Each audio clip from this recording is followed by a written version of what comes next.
Welcome to మనీస్ kitchen. నేను ఇవాళ చేయబోయే రెసిపీ టమాటా చారు.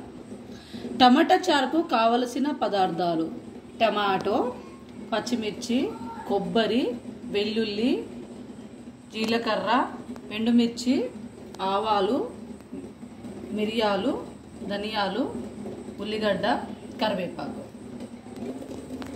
ముందుగా గ్యాస్ ఆన్ చేసి పెనం పెట్టుకోవాలి. ఈ మసాలా అన్ని డ్రై రోస్ట్ చేసుకోవాలి. డ్రై రోస్ట్ చేసి మిక్సీ పట్టుకోవాలన్నమాట.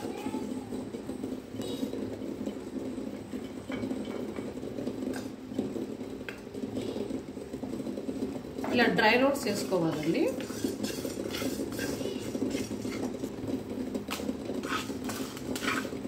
ఇలా ఫ్రై అయ్యాక గ్యాస్ బంద్ చేసుకొని మిక్సీ పట్టుకోవాలి.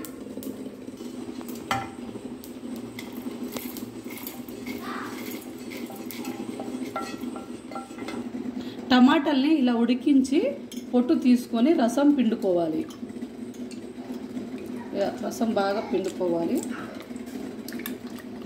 రసం వచ్చే పిండి అయ్యే వరకు రసం ఇలా తిక్కుగా పిండుకోవాలండి.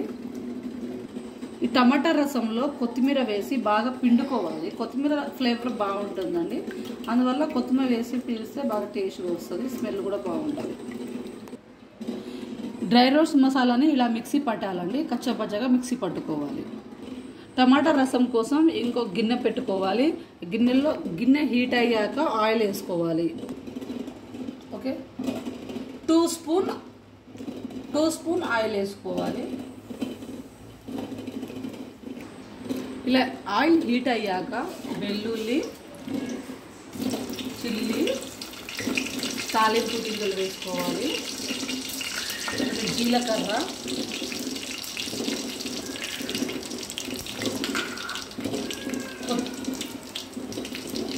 కరివేపాకు. తాలింపు గింజలు వేగాక పచ్చిమిర్చి వేసుకోవాలి.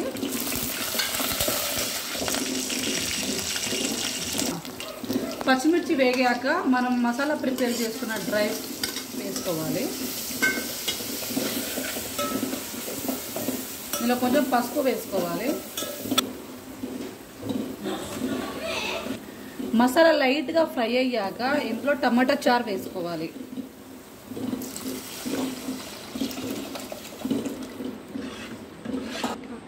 రుచికి సరిపడా సాల్ట్ వేసుకోవాలి. హై ఫ్లేమ్లో ఒక 5 మినిట్స్ మరిగించి తర్వాత లో ఫ్లేమ్లో మరిగించాలి. ఇంట్లో వెజిటేబుల్స్ లేనప్పుడు 5 మినిట్స్లో ఈజీగా టమాటా రసం చేసుకోవచ్చు.